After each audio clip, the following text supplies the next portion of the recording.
Alrighty, today I've got a fun one for you. I'm going to break down my Palpatine mono green deck for anyone who loves playing the biggest, baddest leader in the game. This one should be a pretty cool build for you to check out. Before we get going, please hit that subscribe button, and if you are interested in some more content from me, including live updates to this deck and many others, do check out my Patreon as well. Alright. Table of contents. So we'll talk about why we play Palpatine and why I'm going mono green this time.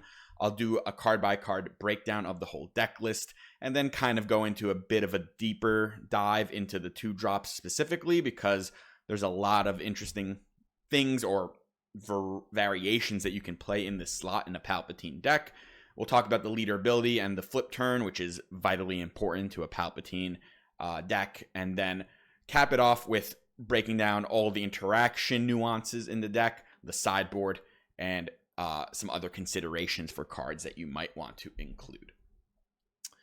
All right, so why Palpatine? Well, we want to play the biggest leader in the game, that's why, and this is it. It's the only 8-cost leader in the game right now. It has probably the most powerful flip effect and flip stats in the game right now, and yeah, we just want to go over the top of everything. Now, we definitely don't play Palpatine because we think we can beat Sabine, because really we can't. I mean, it's an awful matchup. Don't let anyone tell you otherwise. No one's cracked Palpatine versus Sabine. It's not happened yet, and it's not something that you should count on beating very often. Although not like a 0% chance to win, it's very, very low. And I do understand that right now in like major tournaments, Sabine might be the most popular deck getting played. And, you know, I probably wouldn't recommend taking Emperor Palpatine into a major tournament right now because of that. But if you're interested in maybe playing a deck that has a lot of spike potential, this might be it, because if you dodge Sabine in a tournament and you get paired into the plethora of mid-rangey and mid-rangey control decks that exist right now, you can go over the top of most of those decks and might be able to finish with a really strong record, even if you do get paired maybe once into a Sabine on the way to your top cut. So can this deck like win a PQ? Yeah, it can. It needs some things to go right for it in the matchup lottery, but it's not like a bad deck. I actually have been much more impressed with this version, like a mono green version, than I thought I would be when I first started testing it. But this deck can kind of beat up on mid-range decks, especially like hero mid-range decks. It can beat control strategies like Kira. Now, it's not like an auto win into a Kira deck right now, especially because, you know, you don't get to play the blue bombs that Kira does get to play. So you do have to kind of work for it, but you have more ramp than these other control decks like Kira or any other variations of that, which can help out a ton. And yeah, like you can put up a fight into like the not quite as hard aggro decks like Sabine. Things like Han and Quinlan, although not easy matchups, are things that you would be able to fight into with this kind of Palpatine deck. So that's why we play it. We play it because we want to beat up on mid-range. We don't care about losing to Sabine, and we want to play the biggest leader in the game because it's a good time. Now, why do we play it as mono green? Well, not a big surprise right now, but Data Vault is a big reason why. The downside on this card has proven to be not a major downside after all. Like, it's still something I wouldn't do without the extra 3 life, but those extra 10 cards in the deck have not been so bad towards your deck consistency, and we're basically getting it spotted 3 life, and it's a lot. It matters quite a lot. In a mono green Palp deck, you are also going to be very redundant in your ramp because we get to play 9 pieces because we have the double green command card. So we're not really ramping that less than we would in a 50 card version. I mean, less than we would in a mono green 50 card version that was already playing command, but like more than a 50 card deck playing only 6 pieces of ramp. Palp needs any life it can get. The whole point here is to survive long enough to take over the game post Palp flip turn. And yeah, that's a big reason. And command is also a very good card here. Like I think it's probably the weakest of the double aspect 4-cost cards that we got in set 1. But it's still a very powerful card. Like, it's still an auto include. It still does a lot of good stuff. The ramp plus buff or ramp plus removal if you're able to make that work into a non-unique unit is quite good. And against any grindy decks, that recursion is also very powerful. So we're not playing very many other double green cards. You'll see, I think, one other in the deck, but Command and Data Vault are the big reasons why we're in this double green version. All right, and here's the list, and we're going to go card by card, and then some of it will get even more nitty-gritty in another time. But let's start with just like our turn 1 plays. I'm going to mention them, and then we'll kind of move past it because there is going to be like a deep dive right after this for them. But it's Salacious Crumb at a 2, and then 3s of Yularen, Gamorrean Entertainer, Poggle, and Scanning Officer. So we've got 14 turn 1 plays potentially here. I'm also playing 2 Confiscates now. This is a deck that doesn't get a lot of interaction because you're playing in mono green, so you're kind of limited, and we don't get to play things like Disabling Fangfighter, right? We don't get to play like hard removal that blue does, so we have to be able to beat things like a Chewbacca on turn 2, or potentially snipe a Darksaber out of a Sabine deck or something like that. Confiscate gets played even in non-double green decks sometimes, and even above cards like Fangfighter sometimes because of how cheap it is, and I think it's worth the 2 slots in this deck. We're also playing 2 Eager Escort Fighters for similar reason, right? I don't get to play Open Fire in this deck. I don't get to play Power of the Dark Side, but this card can kill Millennium Falcon, can kill A-Wings, it can kill whatever turn 1 and often turn 2 space units people are playing. So think of it as just removal. It's green removal. It's not a great card overall, but it fills a role in this deck. We also get the full suite of 3-drop Sentinels here in 3 Royal Guards and 3 Dark Troopers. We do also have 9 turn 1 officials that you can see, so Emperor's Royal Guard can very well be a turn 2 Sentinel, and I just want a bunch of them, so Phase Trooper is here as well. They can both come out of Vader, and in fact, Vader being able to pull a Dark Trooper is pretty important sometimes because Emperor Royal Guard often won't have Sentinel when Vader's the one pulling it out unless you already have established an official. Tie Dagger Vanguard is another kind of pseudo-interactive card that we can play here, right? We get pings off of Palpatine's ability, which we like to use quite often, and here in conjunction with a Palpatine's ping can do 3 damage with this to something with this Tie Dagger Vanguard. You can finish things off. You also have a lot of Sentinels in play, right? So people might be bashing into your Gamorrean Retainer with something that has maybe 4 health or 5 health. Same with the Phase Trooper and the Royal Guard. So this Tie Dagger can finish those units off. Not a super exciting card, just the kind of pieces that we have to use in a deck that is mono green, where we would otherwise maybe have been playing slightly more powerful interaction pieces. Super Laser Tech at a 3 and Resupplies at 3. I mean, yes, we're playing that. Super Laser Tech is the absolute monster in this deck because you can throw him with Palpatine, get a card, get a damage, get an untapped resource. God tier, but Resupply also incredible. These are the like a Palpatine deck doesn't necessarily need to ramp on turn 2 as much as like a Kira deck because you're not flipping on 5R. So sometimes we do like take it easy a little with the ramp, but we of course want to ramp early and often, and we're going to play them. Same with the command, right? 3 times command, no questions asked. Also playing a couple copies of Merciless Contest.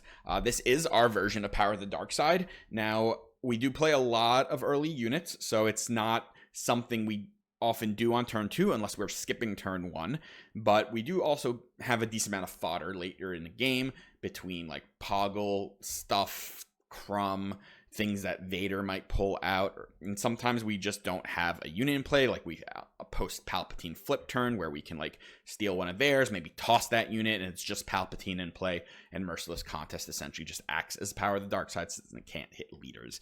You know, it's a solid card to have access to when you don't have access to blue. One Enterprising Lackey, there'll be a second in the sideboard. It's the only other double green card in this deck right now. 4 cost 5/5. It's good. It's like often not what we want to do because we need to be playing catch up a lot of time, but it can set up powerful, overwhelming barrages. The Smuggle here is incredibly important. It's a very good card against Quinlan, not just because of the Smuggle, but also because of its stats. They play a lot of 3/5s, so they go like Ahsoka or Kira, and you have an Enterprising Lackey. Well, that's a win for you overall. And yeah, just having a little extra smuggle. It has an interesting synergy, especially post-board with Palpatine's return, because when you bring him back into your resource row with his ability, you can blow up something like a Vader or a Maul or any big unit that you might have resourced early, and then bam, you can Palp return them later. 3 Overwhelming Barrage, it's going to be our cleanup and catch-up card. It's not incredibly powerful early in the game in this deck because we don't get to that high power breakpoint the way we do in some others. Enterprising Lackey kind of is the only way to get past 3 power early in the game, but it is going to be a major stabilizing card late in the game, and something that we will sorely need to be able to interact with space, because that is going to be a big issue. And it's why we have cards like Eager Escort Fighter, TIE Dagger Vanguard, and you'll see 3 copies of Traitorous as well, right? We need tools to interact across Arena because we don't really have good space units. They're all bad. Like, until we get to like the really, really big stuff, our early space is just terrible. And we're using every tool we have to try to protect us there. And Traitorous is another one. It's a very good card right now against people trying to play pilots. It's a great card when you ramp on turn 2 and can just immediately steal a play off your opponent. Palpatine has added installation for this card because you can self-sacrifice your units with his ability, so you don't have to risk them, this traitorous unit getting blown up by like a disabling Fang Fighter or something where they just immediately get the card back. At the top end, we've got 3 Vader, 3 Maul. You know, we're playing a 60 card deck. We just need these guys. They're going to stabilize us moving into 7R and then sometimes even to the 8R turn. Very important. Vader has a lot of Sentinel hits in this deck. He also has like the TIE Dagger Vanguard hit in this deck, which means he can put out 7 damage. You just have to make sure that when you are sequencing, you actually complete Vader's ambush first before you search, because if you do it the other way, you will have to resolve TIE Dagger Vanguard first, which means Vader's ambush will not have damaged any unit yet, and then you might not be able to kill it, right? So don't hesitate to just bash that Vader into like a 7 health leader and then see if you find the TIE Dagger Vanguard. It is a sequence that you have to sometimes take a chance on. And then Maul, yeah, like he is your one-shot stuff. Vader's a bit better overall, but Maul also can turn the corner much quicker. We're playing 2 Arcton's Assault Cruisers. You know, we need more space interaction. This card is very good against hero green decks right now that play a lot of space, like mid-rangey space units, and this even swallows things like Home 1, lets you curve into your Devastator turn. It's just a solid card right now. Been liking it. And 3 Reinforcement Walkers is our anti-aggro closer. Once this unit comes into play, a lot of aggro decks can't deal with it, so if they're not able to like immediately put enough pressure on you to kind of kill you, this will mostly stabilize and then win you the game. And then we're going 2 Relentless, 2 Devastator. We don't get to play something like Avenger, which is unfortunate, especially when we're playing against other villain like green-blue decks, but Relentless is good against those matchups, and notably is better here than it is in a lot of other places because you have way more ramp. So if you can get this Relentless out quicker than your opponents might get their like Avengers and Devastators out, then all of a sudden you've presented a very difficult issue for your opponent to deal with, because the main answers to this card in these pseudo mirrors are the other big ships. But if you're ramping ahead, then Relentless is going to be protected just by not being able to get hit by those big ships.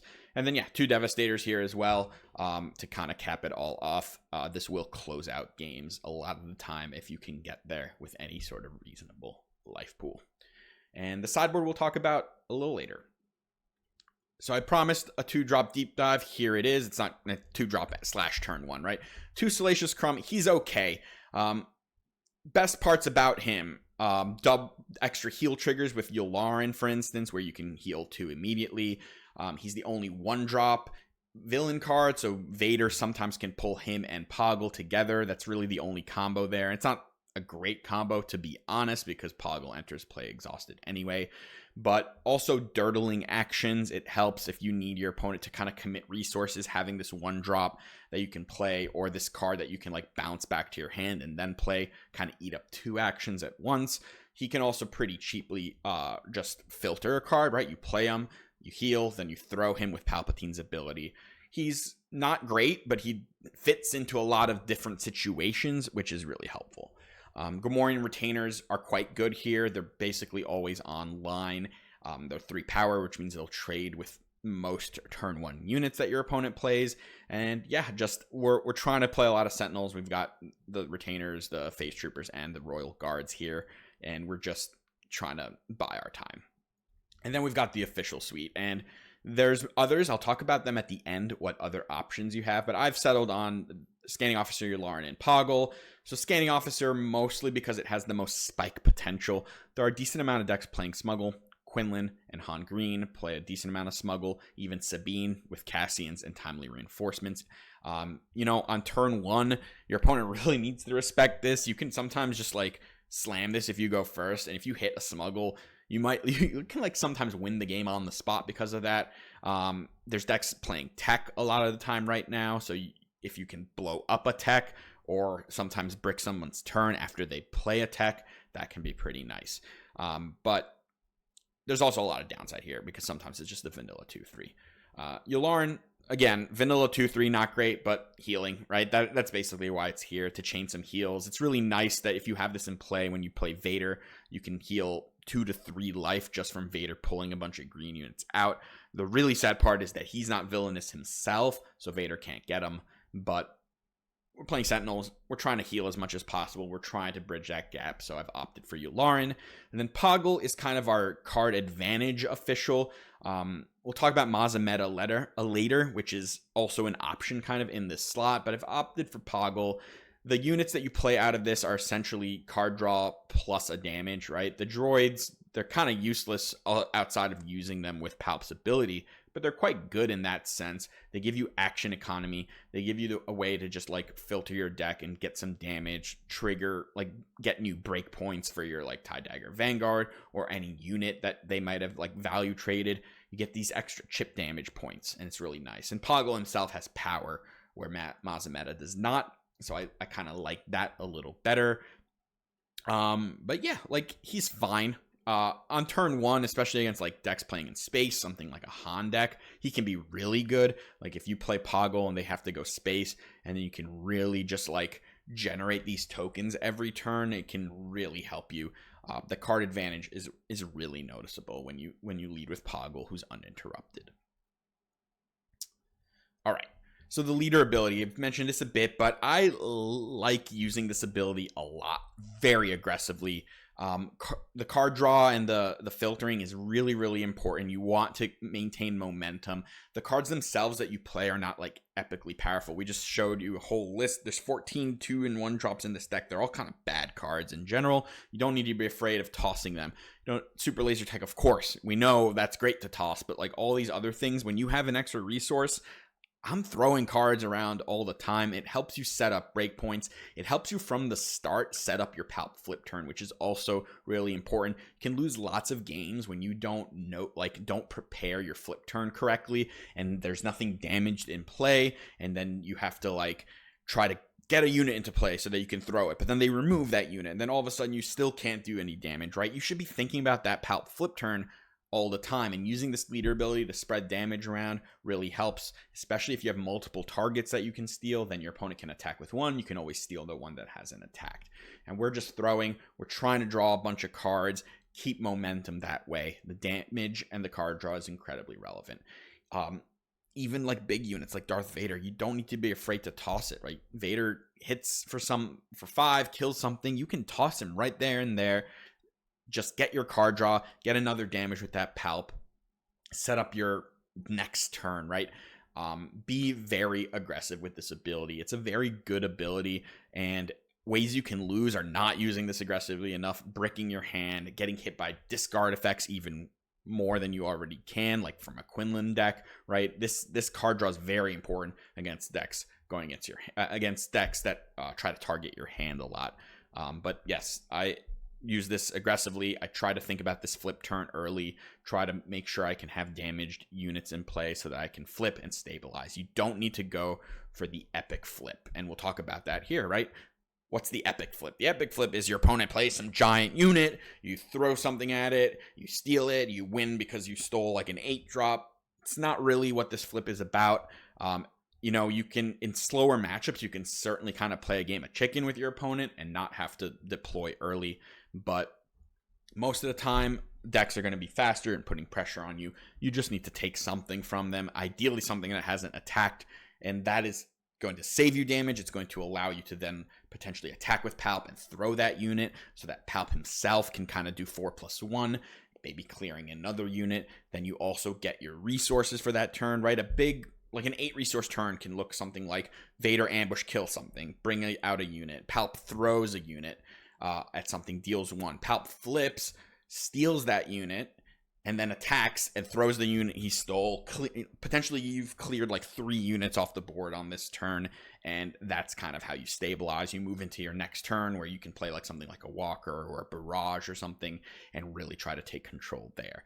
But you have to be thinking about this flip turn very early because, like I mentioned just a second ago, if your flip is getting bricked because you don't have any damaged units in play and your opponent doesn't have any damaged units in play, I should say, and you can't steal something or at least threaten that immediately and make your opponent play around it, then you're going to be in trouble. If you're just like, all right, I guess I'll have to play this Royal Guard and hopefully they let me throw it at something, you're asking for trouble at that point. You want your setup early. Another really cool thing you can do with this flip turn is actually ramp into it. So your opponent might not be suspecting it. You're both at 7, but you have like a resupply or a super laser tech.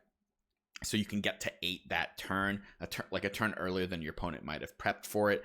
That's always nice. It's why ramping is not always necessary on like turn 2. You can sometimes ramp on like turn 3 and turn 5 or something and get your sequences better that way.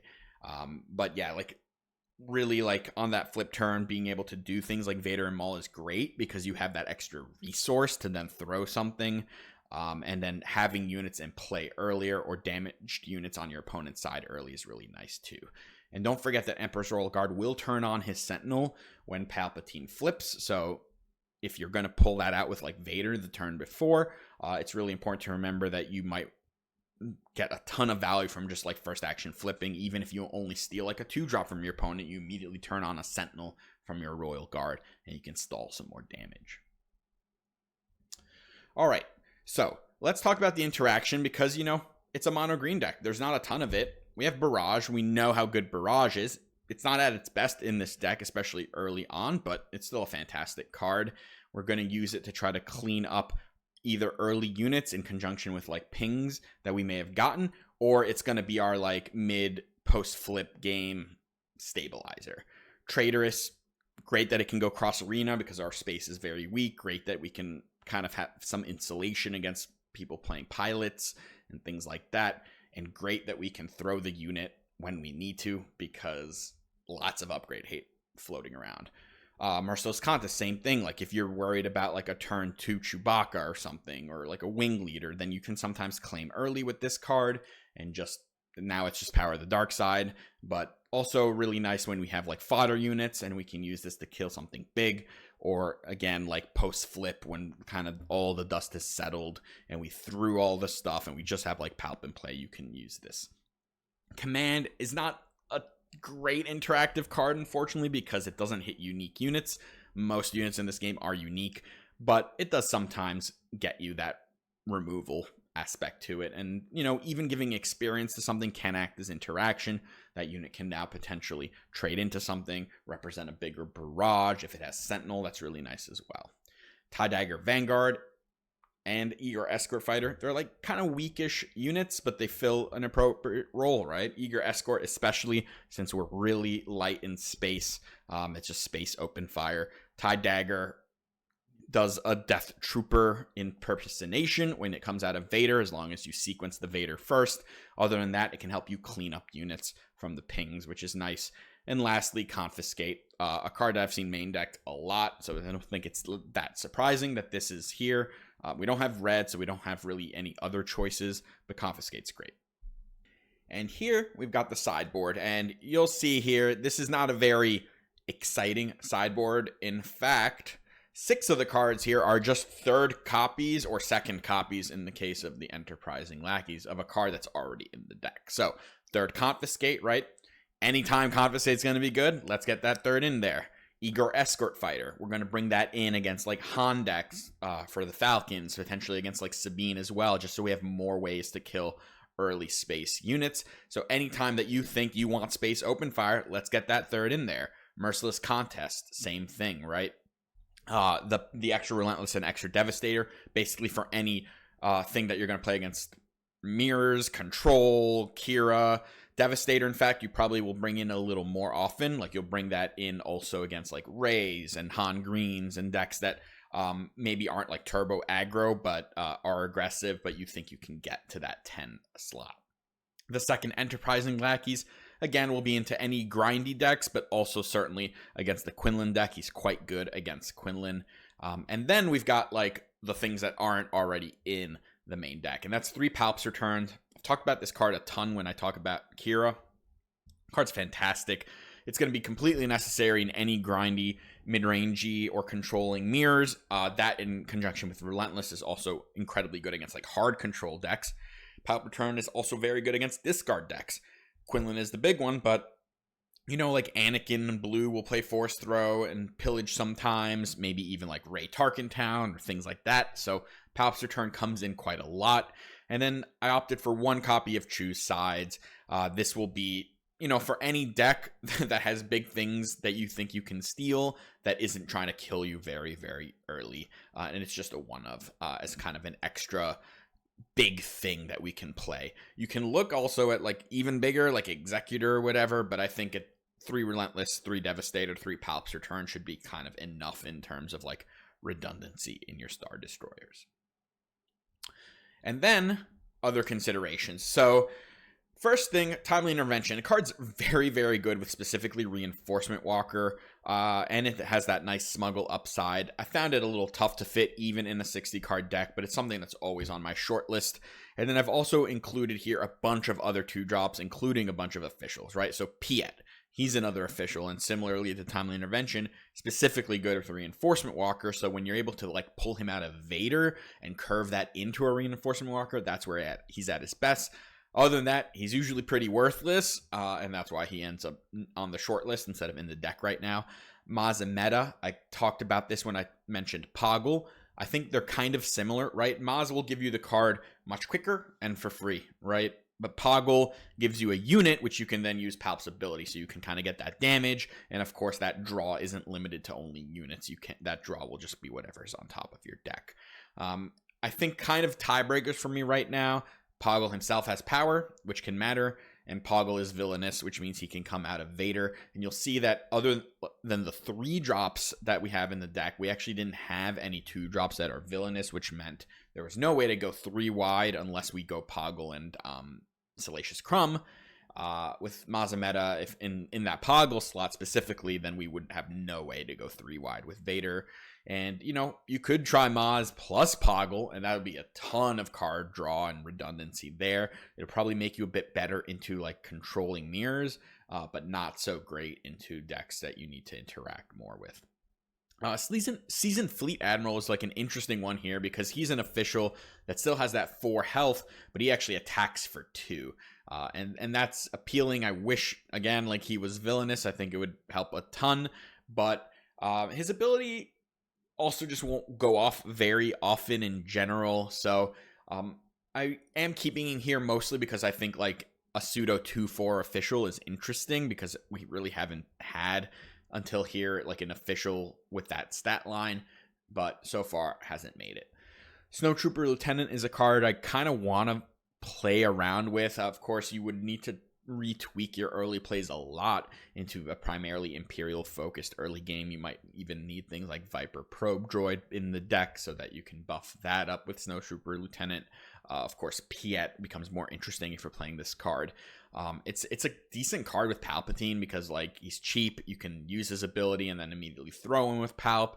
He's a good card to pull out of Vader, especially if you have another Imperial unit already in play, so that you can attack with 2 units at once. Vader plus whatever the Snowtrooper buffs.